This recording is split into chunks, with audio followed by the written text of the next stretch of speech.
네, 어지러운 세상이 갈피를 아직도 못 잡고 있습니다. 국가의 원로로서 유일하게 갈피를 잡아주고 계시고 쓴소리를 해주시는 박찬종 변호사님 모셨습니다. 어서 오십시오. 안녕하십니까. 네, 그 최근에 몇몇 신부들이 심지어 대통령 부부를 죽어라, 비행기에 떨어져 죽어라 하는 그런 기도를 선동한 일까지 벌어졌습니다. 이게 이런 일은 여태까지 전 처음 들어보는데요. 성공회의 대전교구 소속 김신부, 네. 그다음에 가톨릭 천주교회, 그것도 공교롭게 대전교구 소속의 박주환 신부. 박신부, 네. 이 두 사람이 이제 해외 지금 순방 나가 있던 네. 그 윤석열 대통령이 탄 전용기가 네. 귀국길에 떨어져라. 그렇게 해서 윤 대통령과 그 부인, 대통령 부처가 이 세상 사람이 되지 말아야 한다. 네. 그런 이게 뭐 극단적 저주의 기도문을 올려가지고 네. 그리고 모든 이들이 합장 기도하자고 그러니까요. 그러니까 그게 선동을 한 거예요. 네. 선동을 한 거예요. 이건 제가 어릴 때 영세를 받고 세례명이 어거스틴 또는 아우구스티노인 제가 가톨릭 신자입니다. 아, 그러시군요. 그러니까 이게 저 개인에게도 굉장히 충격적인 것입니다.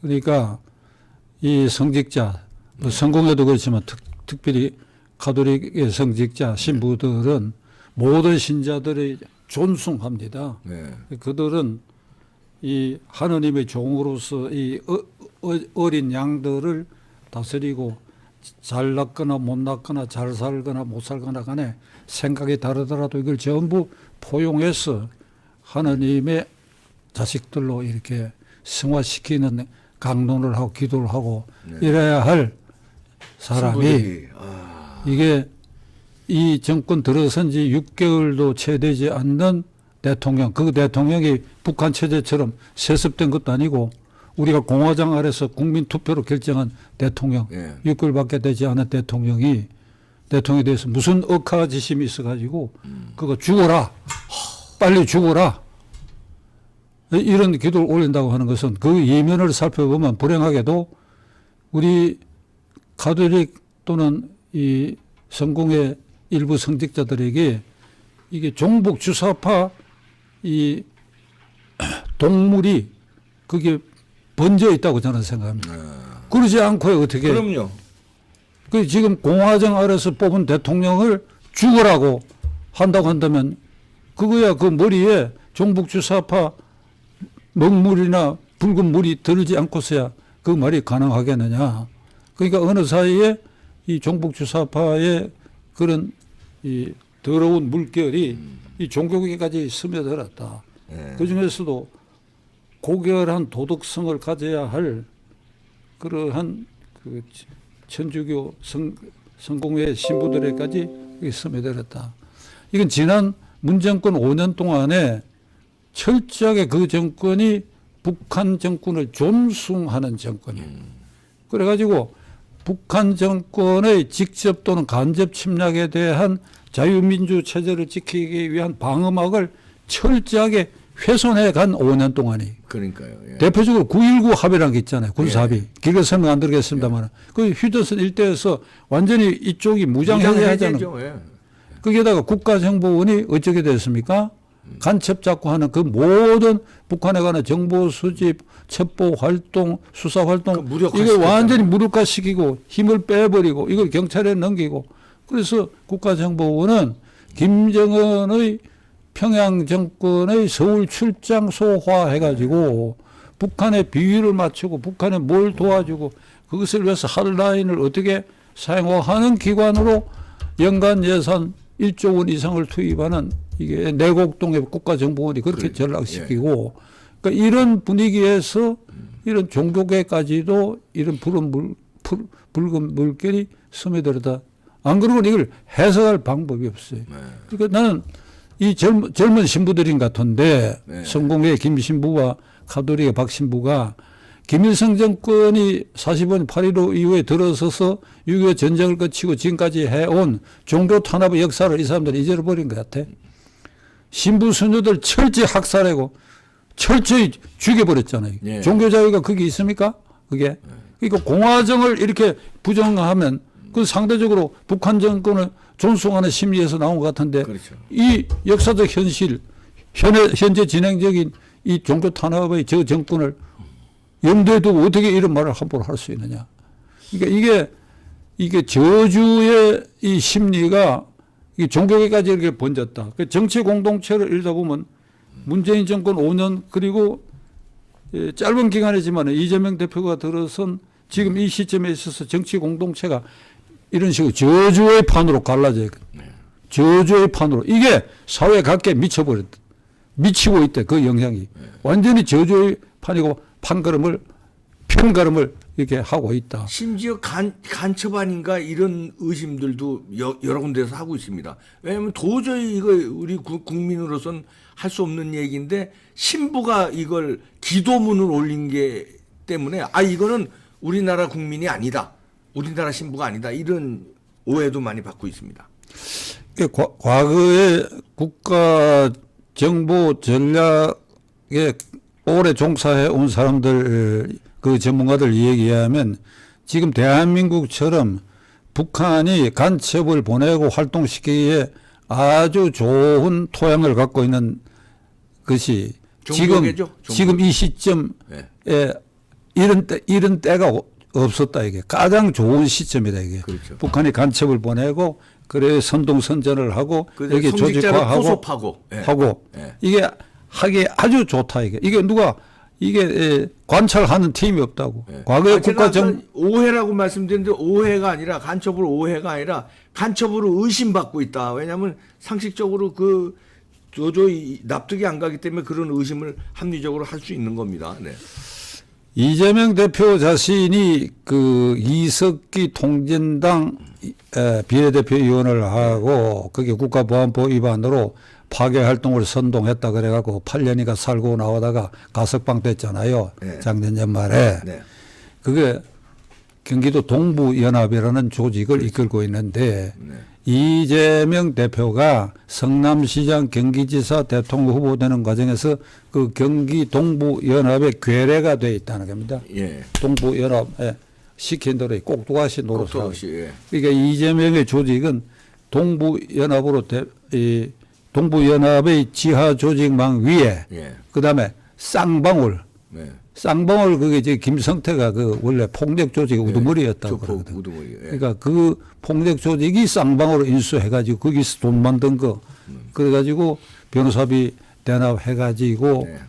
대법원에서 권순일 대법관을 삶아가지고 네. 푹 삶아가지고 김만배가 네. 그렇게 해서 공직선거법 무죄 만들어가 대통령 선거에도 나오게 해갖고 활개치게 되는 그 바탕이 완전히 주사파 세력 위에 네.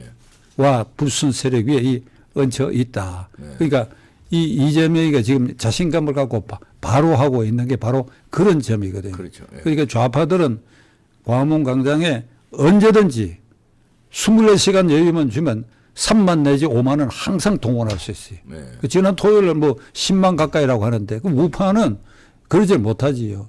종교단체 전공 목사가 주도해야 기껏 뭐 몇만 명 모일 정도니까. 그러니까 이런 걸 등에 업고 지금 이재명이는 발호하고 있는데 어제 오늘 뉴스에 이런 게 나왔다고.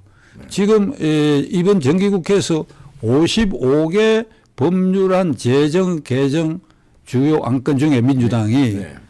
하나는 이제 검수완박 부분 작년에 아주 무리하게 통과시켰지요. 네.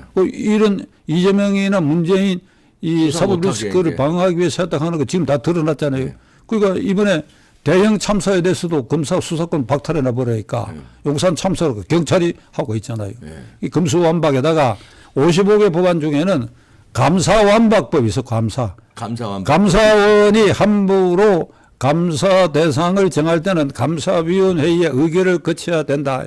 감사위원은 임기가 있어가지고 상당 기간 문재인 대통령의 임명한 감사위원이 절반이 넘어. 네. 그러니까 그들과 관계되는 일을 앞으로 몇 년 동안은 절대 감사 못하도록 하는 감사완박법이 지금 올라있고 네. 또 하나 깜짝 놀란 거는 이게 법률을 왜곡하는 행위에 대한 처벌 규정을 형법에 넣겠다는 겁니다.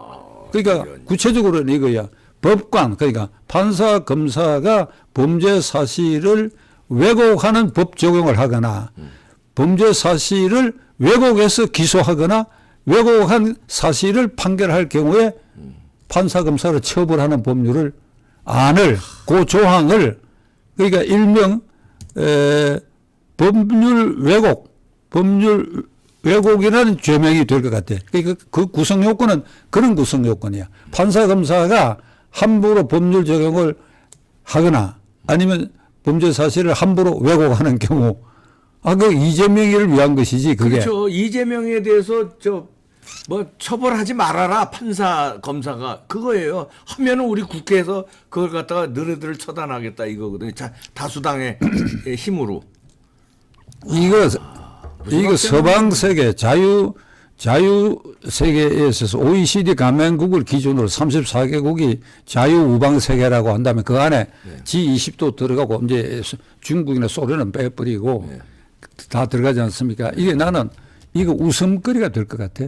검수완박법이나 감사완박법은 이 세상 사람들이 잘 모를 수가 있는데 이게 형법에도 만국공법적 원칙이 있는 게거든. 세상 이런 조항을 넣을 이유가 뭐냐. 그럼 공수처법은 왜 만들어서 공수처법? 공수처법 만드는 이유가 판검사 조지려고, 아니 참 이게 방송용으로 적절할지 모르겠으나, 그렇지. 판검사 조지려고 만든 법이지. 공수처. 그 공수처도 제대로 기동을 못하니까 이번에는 아주 형법 조항 중에 이 안을 집어넣겠다. 이게 이재명 방탄을 하나 더 만드는 거예요. 이래도 안 되고 저래도 안 되니까 아주 재판까지 자기들이 다 좌지우지하겠다는 거 아닙니까? 이 얘기가 좀 빗나가는 감이 있는데 민주당이 검수완박법에 이어가지고 이 판검사들의 이 법률 왜곡 방지 조항, 그 처벌 조항 이걸 반드시 넣고 그렇게 해서 통과시키기를 나는 바라요. 왜요? 그렇게 하면 왜 바라는가 하면 그 과정에서 우리가 싸우자 이거야. 그러니까 싸우자 이게 얘들이 터무니없는 일을 한다 하는 걸 하느님에게 호소하기 위해서 싸우자 이게. 나 길거리에 나갈 거예요. 이게 정신 나간 놈들이지 이게. 제가 이재명 일당들에게 내 하나 충고를 하려고 그래요. 네네. 유신시대 말기에 형법 안에 국가모독죄라는 걸 넣어서 국가모독죄. 네. 그 뒤에 이걸 개정해서 없애버리는데 그러니까 대외적으로 국외에다 대고 대한민국의 대통령이나 대한민국 체제를 비난하는 행위에 대한 처벌을 가하는 조항인데 한 번도 그걸 우려먹지 못하고 유신시대가 끝났다고 그게. 네. 그러니까 김영삼 대통령이 79년 그 10월 12.6 그 직전 한 달 사이에 뉴욕타임스와 외신하고 기자회견을 해가지고 미국은 한국의 비민주적 이 정권을 지지를 철회하라. 그걸 국가모독이다 하는 걸 걸어가지고 입건을 했어요. 네. 그리고 김영삼 총재의 국회의원직을 말하자면 불법한 절차지. 뚝딱 여당 의원들끼리만 모여갖고 통과시킨 걸로 해가지고 박탈해 버렸잖아요. 예. 그 끝이 어떻게 됐습니까? 그게. 그러니까 내부에서 결국 분란이 일어나고 대통령이 비극으로 끝나게 돼 버렸지 않냐. 이게. 나는 그게 딱 연상되더라고 이게. 판검사가 법을 적용 잘못하거나 사실 왜곡했다는 거. 검사가 조작된 사실을 기소했다. 판사가 그 조작된 사실을 유죄로 했다. 요걸 처벌하겠다는 거예요. 그런데 그 사실을 조작이라고 우길 거 아닙니까? 민주당에서는. 그러니까 사실인데도. 그거를 문제 삼으면 또 수사기관이 조사를 하고 그거 또 죄가 돼 있다고 기소를 하면 또 판사가 또 그걸 재판을 해야 되는데 그 판사들이 이거 말도 안 된다고 무죄가 되면 그 무죄를 선고한 판사나 검사에 대해서 또 이 법을 적용하고 또 기소하고 또 그런 판결 나면 또 기소하고 이를 작정이가 야들이 하는 짓들이 말이야. 또 반대가 될 수 있죠. 제대로 된 기소 사실로 기소하면은 그 기소가 잘못됐다고 이재명이 무죄라고 계속 또 우기고 이렇게 판사를 또 괴롭힐 수 있죠. 그래서 얘기가 여기까지 나갔기 때문에 저는 이제 이재명 측근 김용원 지난주에 구속됐고 네. 그다음에 또 하나의 정진상. 측근 네. 정진상은 오늘 영장 실질 심사를 한다 그래요. 네. 그건 뭐 틀림없이 영장 나올 수밖에 없지요. 그런데 지금 검찰 수사가 여기까지 오는 요 순간까지는 대장동 게이트가 그 본질에 있어서 엄청난 이재명의 업무상 배임이다. 네. 적어도 1조 내외의 어마어마한 이 불법 부당한 이익이 민간업자 김만배 일당에게 가질 수 있도록 성남시장이 결재를 할 때에 그 프로젝트를 결재를 할 때에 초과 이익은 환수를 해야 된다라고 하는 스스로 목숨을 끊은 김문기 개발처장은 말할 것도 없고 유동규 또 목숨을 끊은 유한기 등이 계속해서 이걸 초과이익 환수 조항을 넣어야 된다 하는 걸 무리하게 아니다 해가지고 그것이 결국 성남 시민들에게 업무상 배임 행위를 한 것이지요. 네. 1조 내외가 성남시에 돌아오도록 하지 않았다. 이 이상으로 뭘 따집니까? 그러게요. 증거가 넘쳐나잖아요. 김만배 재판 지금 일주일에 한 번씩 하는데 거기에 나온 현재의 실무자들, 과거의 실무자들, 죽은 김문기의 여러 증언 전부가 이게 성남시장 당시에 이재명 시장이 그렇게 한 것이다. 그럼 업무상 배임죄로 이걸 소뚜껑으로 자라목답시 딱 잡아야 되는데 이게 이제 수사라고 하는 건 두 가지 방향으로 있을 수 있지요. 이게 이제 문재인 정권 때 이 수사가 시작됐지요. 그러니까 워낙 명백하게 시작 안 할 수가 없고 그러니까 문재인 정권 검찰이 김만배 일단 구속했거든요. 그러니까 어쩔 수 없이 이렇게 모사혈관서부터 거슬러 올라가고 이게 숨통 쪽으로 다가가는 이런 수사 방향이 하나 있는데 지금 이 방향을 걷다가 보니까 국민들 인식에 8억짜리 20억짜리 사건으로 축소된 감이 있다고. 그 절대 아니죠. 그거는. 이 대표 언론에 보시면 그렇잖아요. 무슨 뭐 8억을 몇 번에 나눠서 1억 줬다. 4천이 얼마고 이거는 그거는 뭐예요? 20억을 요구했더니 얼마를 줬다. 여기 대장동 게이트가 8억 내지 20억 사건으로 쫄아들고 아이고. 거기 그 핵심인 김용인의 정진상이가 그런 부스러기를 먹은 것처럼 이렇게 돼버렸다. 아니다 이게 아니다. 1조다 1조. 그러니까 그럼 성남시장 본인이 그렇게 하고 김만배 일당으로부터 어떤 거래가 있었냐는 것은 그는 그 다음으로 따져서 훑어내면 얼마든지 나오게 돼 있다고. 그럼요. 그들 녹취록 있잖아요.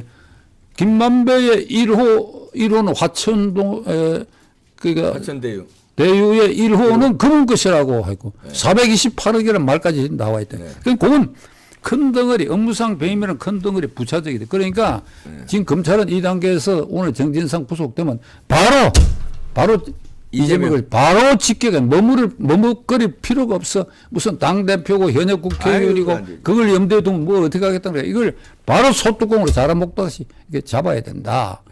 그럼 그렇게 윤석열 정부가 지금 아주 비장한 각오로 이걸 결단을 지금 빨리 신속하게 내려야 돼요. 그렇지 않으면 이거 저 분위기가 심상치 않습니다. 윤석열 정부 어떻게 해야 되겠습니까? 윤석열 대통령은 지금 용산 참사에 관한 이제 경찰 수사가 진행 중인 이런 단계에서 뭔가 좀 흔들리고 있는 것 같아요. 그러니까 용산 참사 문제는 초기에 이 대응을 저는 대단히 잘못했다고 봅니다. 그 대통령이 이게 각 종교단체가 하는 위령제 모임에 가서 이제 고개를 숙이고 그러니까 이게 국가의 책임이 있고 재발 방지를 위해서 철저히 대책을 세우겠다.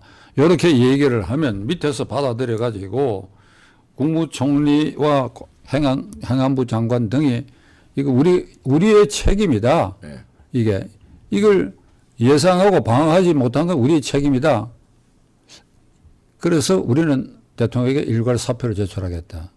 그런데 그 말에는 우리 책임이다 하는데 상당한 국민들은 글쎄 그게 문재인 정권 시절에도 그게 할로윈 행사가 있었고 그게 이 홍익대학 주변에도 학생들이 모여들고 평소에도 이태원을 북적거리고 지하철 러시아워 때 꼭꼭 이게 문 닫기도 어렵게 타고 그리고 인기 있는 경기가 있는 축구장이나 야구장에는 사람이 몰려 들어가고 제가 야구장에 가본 일이 있습니다만은 들어오고 나오고 하는 이 게이트요. 관중석에서 그 아주 통로가 좁아요. 좁고 그 계단도 있고 그렇습니다. 네. 그러니까 이런 사고는 언제든지 여러 지역에서 사고 다발 가능성이 있는데 그때 하여간 용산에서 그런 일이 일어났다. 그러니까 그 당사자들은 우리가 좀 억울하다 이런 생각이 있더라도 국민 눈높이에 맞아 책임진다. 이러고 대통령이 좋다. 일단 사표는 내가 보류하고 있고 이 수사가 진행되는 결과를 보고 결정하겠다. 이렇게 하면 말이죠. 이게 총리나 관계 장관들이 긴장을 하게 되거든. 네. 긴장을 하게 되는데 그런 거 없이 그냥 책임 문제에 대해서는 뭐 어떻게 한다는 말 없고 이러다 보니까 총리가 외신 기자하고 회견에서 뭐라고 얘기했는지 이렇게 얘기를 했어요. 희죽거리다고 하기에는 그렇고 빈정거리다기보다도 하여간 희죽희죽 웃는 표정으로 외신 기자가 물은 데 대한 대답을 이 사건의 발생 과정 책임에 대해서 어느 것을 저에게 묻는 것입니까? 이렇게 물어봤다고. 그러니까 난 책임이 없다. 근데 왜 그런 질문을 하느냐? 이런 식이 되어버렸거든. 그러니까 이게 여론의 지탄을 받게 되고. 그 다음에 행정안전부 장관 이상민 장관은 초기에 그 경찰관을 많이 갔다. 더 많이 들어갔다 하더라도 이미 그 사고는 날 수밖에 없었다. 이래버렸단 말이야, 이게. 그러니까 이게 책임 모면하는 발언으로 치부돼 가지고 여기서 벗어나지 못하게 돼 가지고 그 뒤에 또 한두 마디 실수가 있어 가지고 이 용산 참사 때문에 대통령 지지율을 까먹는 결과가 왔다. 그러니까 이런 거 저런 거 겹치고 특히 성직자 신부들이 종북 주사파에 물들어 가지고 이게 저주의 시대를 이렇게 깊이 함몰시게 만든 그 근본 원인 중에 핵이 정치권이고 그 정치권은 문재인 이재명으로 이제는 이 라인에서 종북 주사파들이 조직적으로 활개를 치고 국회를 난장판을 만들고 정치를 황폐화하고 있다. 네. 그러면 여기에 대응하는 윤석열 정권의 내각과 비서실이 어떤 각오해야 되느냐. 네. 제 느낌에는 완전히 풀어져 있는 것 같아. 완전히. 네. 뭐 어째? 저놈들을 맞이해. 늑대라고 생각하면 우리는 사자가 돼야 돼. 사자. 네. 이런 모습으로 국민들에게 우리는 이렇게 합니다. 어? 이런 모습을 보여야 되는데 문자 난이나 일으키고 웃기네 하는 문자 난이나 일으키고 그리고 총리나 담당 장관이 저런 말을 하는 거 이게 절대 용납할 수 없는 일이에요. 그러니까 이번 예산국회가 이제 12월 초에 끝나게 되면 대통령 결단하시기 바랍니다. 어떤 비서실 일대 개편해야 돼요. 지금 이게 늘공 출신들 이게 경제가 중요하다 그래갖고 비서실장이야 뭐 수석 그 경제비서관 경제보좌관 등에 이제 전부 늘공 경제팀 출신들을 잔뜩 갖다 놔봤는데 이게 정무감각도 없고 이런 주사파의 바로 그리고 대한민국 체제의 지킴이 그다음에 저 야권의 극악한 본질을 이 애들이 이해를 못하는 그런 사람들만 옆에 갖다 놨다고 그게 전사들을 갖다 놔라 이게 전사들 정신적으로 완전한 무장을 한 전사들을 비서실장 수석비서관에 앉히고 국무총리도 그런 전사를 앉히라 이거야. 경제부처 장관도 경제 전문가인 동시에 그런 전사들을 앉혀야 된다 이거야. 네.